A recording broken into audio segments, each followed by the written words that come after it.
We'll guide you through how to calculate Gumroad fees. If you find this helpful, consider subscribing and liking the video. First, go to the Gumroad website and log into your account.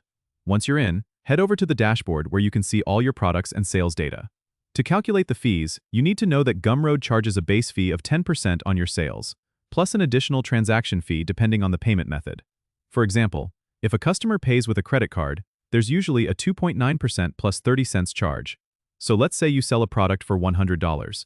Gumroad will take $10 as their base fee.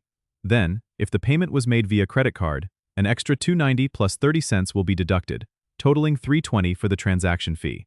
Therefore, the total fees would be $13.20, and you would earn $86.80 from the sale. It's important to note that these fees can vary if you're using other payment options like PayPal, which might have slightly different rates. You can always check the most current fee structure directly on the Gumroad support page if you're unsure. This fee structure helps you plan your pricing strategy effectively, ensuring you're making the profit you expect. Understanding these fees is crucial to managing your Gumroad sales and maximizing your earnings.